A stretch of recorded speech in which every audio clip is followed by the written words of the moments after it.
the Ladies Auxiliary and Theatrical Concessions Organization. We're from Cabot Cove. We're from Cabot Cove. We're from Cabot Cove. Murder, She Wrote. Wait, I tried to kick, but it didn't make it. Murder, She Wrote.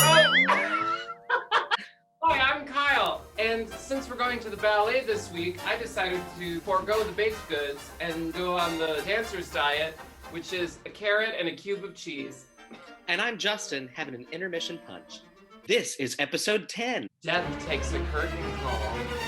What's up, comrade? We're back in Cabot Cove, and we're greeted with Jessica and Ethan listening to a TV broadcast about a march against a Russian ballet company. Commies go home! Ban the ballet! Yeah, what better than saying we live in the land of the free than by banning certain performances? Turns out, Jessica has tickets to that very ballet performance in Boston that night.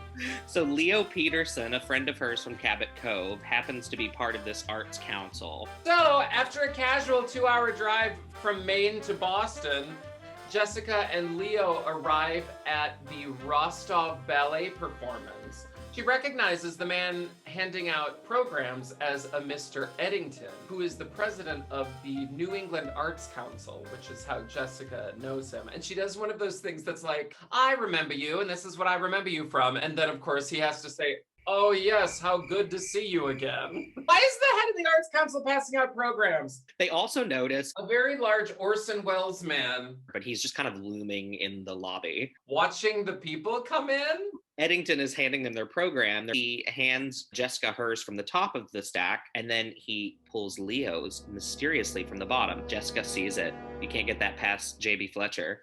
Or the camera.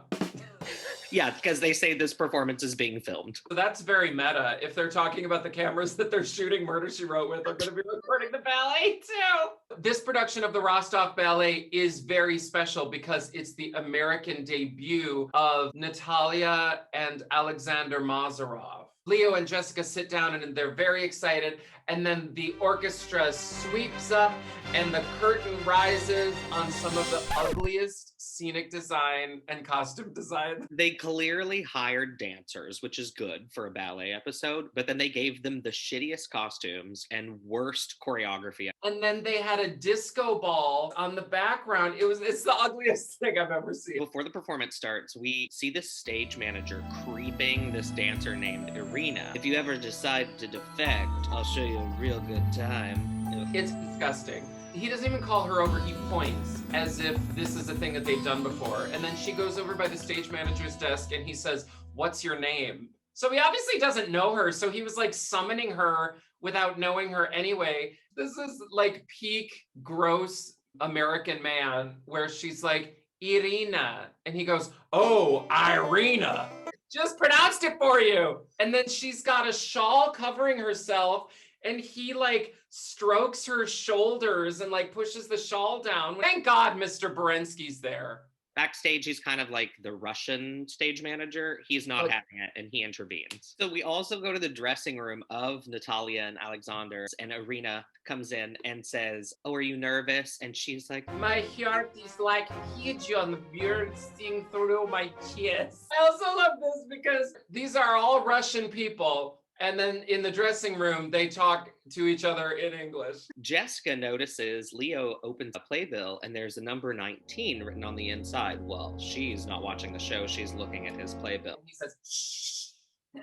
He shushes her. We watch Mr. Eddington walk through the house at the beginning of the performance, and he goes through the side door going backstage. At this point, Leo tells Jess, "Excuse me, I have to go." And he just gets up and leaves. And Jess is like, wait. We see Irina, she doesn't exit into the wing and she catches Berensky and the stage manager having a fight.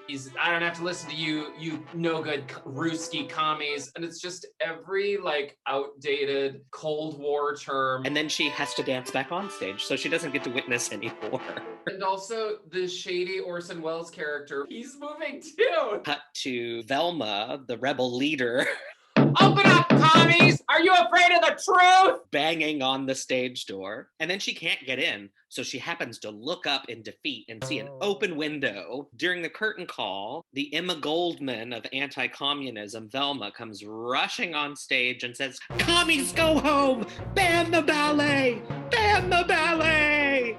But also, like, ban the ballet after the performance is done. Like, and she waits for the curtain call. From the curtain call, Leo comes and gets Jess out of the theater and sweeps her out before the rest of the crowd is able to leave. But the parking lot is that way. We get another shot backstage of Major Karzov, big guy, Orson Welles from the lobby, and he finds Berinsky dead in Natalia and Alexander's dressing room. He's laying face down with a dagger in his back. And then the pervy stage manager also sees the body. And he should be worried because he was seen fighting with this guy not 20 minutes before. So Leo rushes Jessica to this car that looks like it's directly from like the 1920s. This car was also brought over from Russia. Jessica is in the back seat and recognizes Natalia, and then Alexander is driving in a chauffeur Halloween costume.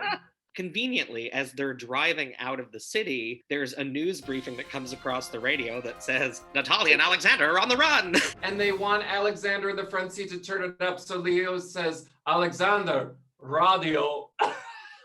Obviously, what has just happened 15 minutes maybe before is now on the radio. They know that Alexander and Natalia look like they're defecting into the United States. They also reveal that a body was found in the dressing room, and Natalia and Alexander are like, "We didn't go to the dressing room. We went to the musician's room to change and escape." I think what you mean is they said, "No, we did not kill anyone." Jess obviously tells Leo to take them to Cabot Cove to hide, and she's gonna go back to clear things up. She's just gonna take the bus home later. Yeah, I think she just tucked and rolled. Like, they just opened the car door and... In another perfect role for Angela Lansbury. Back in the theater, Jessica wanders in on Agent O'Farrell. He's with the FBI and he's questioning the pervy stage manager. And this is when Major Karzov actually introduces himself and says he's with the KGB. State security. Agent O'Farrell asks, "Who are you, lady, and why are you here?" Jess reveals, "Hey, I write murder mysteries." Major Karzov from Russia says, "You know, there is a very prolific and talented mystery writer from your own state of Maine named J.B. Fletcher." "Well, Major, that's me. You are my favorite American mystery writer." What KGB agent is reading J.B. Fletcher's mystery novels? "Oh, come on, just let her come and investigate." And then the guy from the FBI is like, "All right." What? Karzov takes Jessica to the dressing room. He says Berinsky was stabbed in the back with a prop dagger. This I had major issues with. If you've ever done any kind of theatrical production, you know that they don't give you real weapons. Especially if it's dancing, if you're in a ballet. Also, I laughed because in that first shot of Berinsky being dead face down, he was like angled one way, and then the tape mark on the dressing room floor was like conveniently angled another. And while we're in the dressing room, Major Karzov says, "It is obvious that this was Alexander. It was his dagger from his costume. That was the murder weapon. There could be no other option that he wanted to defect, and so he killed Mr. Berinsky." Jess actually says, "Major Karzov, you could also be a suspect," and he laughs it off. "Very good powers of deduction, Miss Fletcher. But what is my motive?" And then he invites her to dinner. As he's escorting her out, he steps on the outline of the dead body going out of the dressing room. So Jessica calls Ethan and asks him to harbor the refugees. He doesn't want any part of it for fear of aiding and abetting. He's going to be in deep chatter if anybody finds out. Karzov ends up showing up to Jessica's hotel room, just banging on the door. "Forgive me for banging on the door. It's an old habit from my days in the militia." Before dinner, he invites her to get, the lab report for Berinsky's autopsy. Come to the local police station where he and Detective O'Farrell are just going through loose evidence, not in bags. They're not wearing gloves. They just throw the evidence on the desk and it's like, So sad, a man's life reduced to a pile of trinkets. They reveal the blood on Berensky's handkerchief was his own, and his handkerchief was in his pocket. And Jessica was like, this makes no sense. Why would Natalia have scratched his face, and why would he, while he's being murdered, take his handkerchief and then replace it in his pocket? So Jessica deduces that he must have been scratched prior to the death. There were green fibers on his watch. Jessica says, you know, Velma Roediger was wearing a green coat. Hey, Sergeant, go check this out. And make sure to check under her fingernails, too. And the sergeant's like, oh, aye, Miss Fletcher. Jessica finally gets invited to drinks with Karsov. Finally. She decides to rain check. Instead, sneaks to Palmer Eddington's. He was the shifty playbill dealer. It was the set of Arsenic and Old Lace. They're paying that Arts Council very good. Or he's living in the set of an Arts Council production. His father, the elder Eddington, was also the president of the Arts Council and helped Leo Peterson, the guy who Jessica attended the ballet with during World War II, defect, change his name. He wanted to be a dancer, but then his career was tragically cut short by a falling light. And Jessica's like, ah, yes, that explains his limb. If they're old friends from Cabot Cove, they haven't addressed that before. Bit of information we get from this scene is that Leo got the playbill with the 19 in it from Eddington because that was the number of the locker in the musician's room where Eddington hid the getaway clothes for Natalia and Alexander. He reveals that he witnessed Berensky holding his scratched face when he was backstage. Well, we also learn that Leo is Natalia's grand uncle. Mr. Eddington says, let me call you a cab. And she goes, I know the city very well. I'll be fine. No, you won't. She's followed by this ominous set of, we know it's ominous because it shows her legs and then the other person's legs. Jessica's feet, ominous feet. Jessica's feet, ominous feet. So Jessica does the old slipperoo and heads around a corner and then throws the stalker off and then stalks the stalker by saying, are you following me? So state security is not working with the best of the best. As she catches the stalker, a car pulls up and Karsov appears. He had her followed to make sure she was safe, or for some other reason. Meanwhile, back in Cabot Cove Harbor, Amos Tupper runs into Alexander. He's dressed as a sailor and he's down by the harbor and he's coiling some ropes. Ethan sees what's happening and rushes over to distract Sheriff Tupper, and Sheriff Tupper says, have you seen any suspicious characters? And he's like, well, what do you mean suspicious? He's like, foreign. There's a couple of Ruski toe dancers on the run. And Ethan says, I don't even know if I'd know a Russian person if I saw them. And Sheriff Tupper goes, oh, I would. Then proceeds to say, look at that pretty girl over there by the lobster tank. She's a pretty lady. Natalia. Yeah, and Ethan's like, oh, that's old Goofus's niece who's in from out of town for bling blong. Jessica and Karsov are still in Boston, and they're having, I'm guessing, lunch at the Russian tea room. They hear that Velma has officially been arrested, but not confessed to the murder of Berensky. Jessica notices the corps de ballet dancers eating at another table nearby. She says, who's that sad-looking one? And he says, do you want to meet her? Get over here. Irina comes over and basically reveals that she's Natalia's best friend, and she's sad and she misses her. And then another one of Karsov's men comes over and says, this just in, Velma's gonna talk. So Karsov is convinced that Velma Roediger killed Berensky. And so Jessica says, well, now you've solved it. I'm back to Cabot Cove. Goodbye. And Karsov says, oh, Miss Fletcher, only farewell. Never goodbye. As Jessica gets off the bus from Cabot Cove, she's greeted by Amos at the bus stop. He says, Ethan has a new ship hand, did you know? Jessica rushes to the dock and tells Ethan, in the public harbor with people in the background, you were supposed to hide them better. Jessica has dinner waiting for Ethan, Natalia, Alexander, and Leo when there's a knock on the door. Leo takes Alexander and Natalia away, leaving Ethan and Jess. A man named Dewey comes in asking to use the phone. This is really a buffet of accents because we've got all of the Russians and then we've got Angela Lansbury doing her best American. This guy, well, I went down to the harbor and I needed this flex plate for my body-do.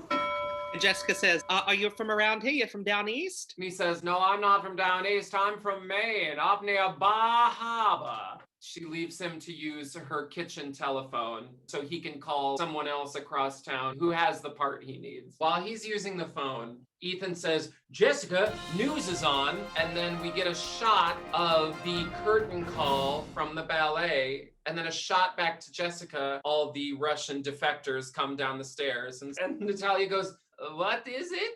So then Dewey leaves. Jessica turns around and says, well, he's not who he says he is because down east means Maine, and he didn't know that, so he's not from here. So the next day, Amos and Karsov show up at Jessica's house with a warrant to search the house for Natalia and Alexander. The KGB can issue a warrant. Yeah, Karsov is talking to the local Sheriff Tupper and saying, go check this and this. And he's like, well, okay, you're the boss. Is he? And suddenly Leo bursts into the house and claims to have killed Berensky to save Natalia and Alexander. Jessica's like, no, you obviously didn't do it. This is ridiculous. And he's like, no, let me make this right. I killed him. Karsov arrests him anyway. You know what, Sheriff Tupper? Arrest him anyway. And then as Karsov exits, don't be deceived by my gentle manner, I beg of you. Jessica goes to use the phone to get in touch with Irina. What's wrong with that phone? That phone isn't bugged.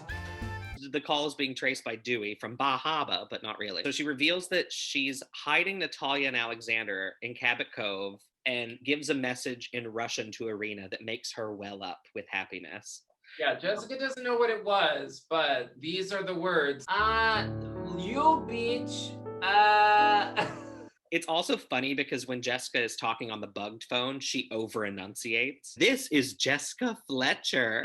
Irina says that she wishes she could be there, and Jess is like, well, just ask that pervy stage manager. He'll help you come up to Cabot Cove, surely. Cut to Karsov and Amos in the Cabot Cove police station. Karsov gets news that Irina has run away from the ballet. The entire ballet is running away, and I'm stuck in this insignificant little speck on the map. Actually, we're here. The pervy stage manager drives Irina to Jessica's house in Cabot Cove, complaining the entire way. If I hadn't listened to you, I'd be in some cozy Boston bar getting smashed right now. He's calling her Sugar Plum. This isn't what he signed up for. Then Jessica, of course, has time to type, just, get a little typing in. Setting herself up to be discovered. Irina says she wants to join Natalia and Alexander in America and in freedom when they get to Jessica's house. Jess makes a phony phone call telling Natalia and Alexander to move to Ethan's boat to throw off the FBI detective Dewey, who's listening at her phone. Now Detective O'Farrell and the guy who he's been working with are now headed down to Ethan's boat because they think they're going to escape from the harbor. And this is where we discover their code names for each other, because when he calls the detective, he goes, Flotsam to Sandcastle. They're going down to the harbor. Over. What would our code names be, Kyle? Mine would be Snorlax. And I'd be CPAP. Amos and Karsov show up to find the stage manager and Irina at Jess's house. Irina blames the stage manager. I didn't kill Mr. Berensky. It was him. He saw me and thought that I was in love with Mr. Berensky, and he was mad with jealousy. We also find out that Irina has a crush on Alexander. And the best part, Jessica made up that Alexander had said that Russian phrase to Irina, saying, I love you, I will always love you. Jessica lured Irina to Cabot Cove because she suspected that she loved Alexander. She had figured out from watching that news broadcast with the curtain call from the ballet, there were only 5 dancers where there should have been 6, and it was asymmetrical. So because the staging was bad, Jessica Fletcher suspected Irina was off stage when the murder happened. So Jessica is now also an expert choreographer. Well, she got her start in the theater. Irina also says that she noticed that Natalia and Alexander were missing from the curtain call. So she rushed to the dressing room to make sure they weren't leaving because she was in love. So then Berensky comes in and then starts to make a call that they're gone, and she stabs him in the back and kills him. But if she had let him make the call, they would have caught Alexander and Natalia and they would have been brought back. So you tell me, what was done in heat of moment does make sense, does not make sense. What we all do for love, I will take prop jewel dagger and stab you in the back. Jess reveals that Natalia and Alexander are on their way to Portland to defect and to seek asylum. And Karsov says, oh, well. After the entire episode, it's like, Well, now they have a chance to build their lives. Jess has to have at least one romantic interest who has been cars off this whole episode. She says, well, Major, why don't you come here and you could defect too and live in Cabot Cove? Do you like fishing? He's like, oh, yeah, I love fishing. I try to fish every time I have chance to fish. She's like, well, come on. He's like, well, sadly, no. My heart belongs to the state and I am a member of my country. He's like, well, come and fish for a day. And he's like, oh, no. Days have way of turning into years. And Jess says, well, I'll send you my new book if it doesn't compromise him in the KGB. It was much more fun talking about it than it was to watch it. Agreed. Sum it up, Kyle. Nothing can stand in your way if you have love and a dagger on your side. If you're ever in a theatrical production, make sure your dagger is a prop dagger. Sometimes a man likes to be compromised, eh? Credits.